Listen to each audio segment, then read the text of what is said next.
tout le monde. Brian Teasdale. Pas Brian. Bienvenue à cette série sur ma diète super minimaliste. Je vais vous présenter ce que je mange durant la journée, qui me garde en vie, puis qui fait que je perds pas connaissance. Laissez-moi vous présenter mon grand ami ici, qui s'appelle le bocal de grains. C'est les céréales que je prends le matin. Donc, ça constitue l'alimentation essentielle pour mon déjeuner, qui comprend le sarrasin, l'avoine, il y a aussi du raisin, j'ai des amandes, puis qu'est-ce qu'il y avait? Du millet, c'est ça. Je l'aime!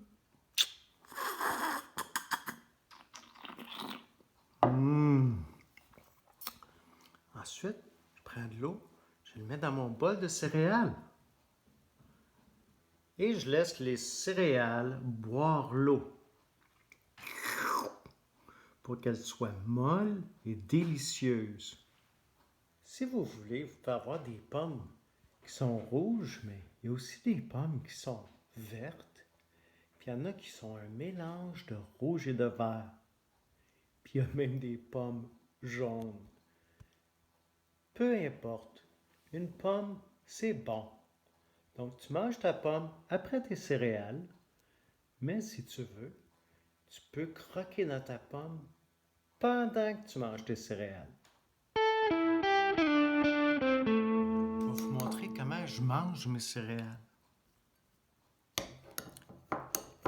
Je mets les céréales dans ma cuillère, comme ça. Je les mets dans ma bouche. Je mange tranquillement.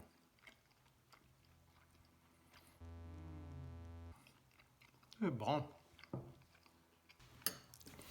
Mais si vous voulez, je peux prendre les céréales avec ma main. Oh.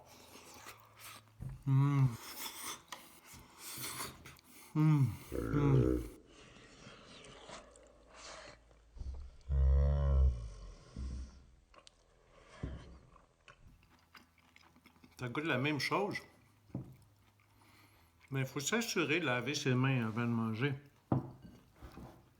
Parce que si vous êtes comme moi le matin, c'est toujours un gros pipi. Bon appétit! Donc, il arrive dans la journée qu'on a une petite fringale. On en a envie de manger parce qu'on a faim. Donc, je vais vous présenter ce qui constitue l'alimentation principale lors de mes collations durant la journée. Vous voyez ici un verre d'eau. Je le bois encore de la même manière qu'au déjeuner. Vous voyez ici, mais c'est une courge acorn.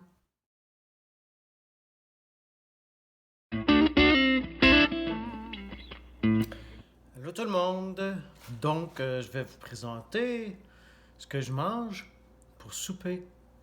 Parce qu'après toute une journée de manger des pommes, puis un peu de ma courge, ben, commence à avoir hâte de manger d'autres choses. C'est clair. Ici, on a de la laitue verte, une courge spaghetti que je vais couper aussi. Regardez, comme ça.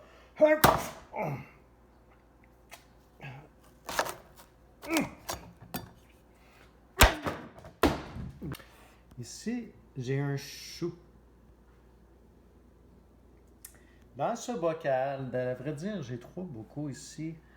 On a ce qu'on appelle des légumes qui sont lacto-fermentés. Ce qui veut dire qu'ils sont placés dans une saumure d'eau salée. Ici, on a des choux raves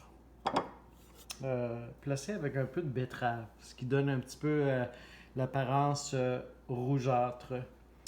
Puis, lorsqu'on a des légumes fermentés, l'avantage, c'est que ils se conservent très longtemps. ont un petit goût acidulé. C'est vraiment bon. Puis c'est le même principe que la choucroute. Puis on peut les conserver dans une chambre froide pendant tout l'hiver. Puis même jusqu'à une année. Ici, j'ai un fond de saumure de lactofermentation que je vais me servir comme vinaigrette. Puis ici, c'est du chou dans le fond qui a été un peu épicé, donc un peu genre kimchi.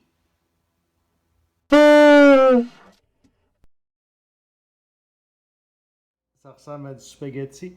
C'est pour ça qu'on appelle ça de la courge spaghetti. Attends.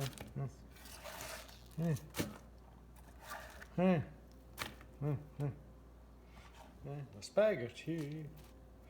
Ensuite, je verse un petit peu de jus. Tiens. Ah, on va mettre un peu de piquant ici, là. Une espèce de mélange kimchi. Tiens. Ça va être bon.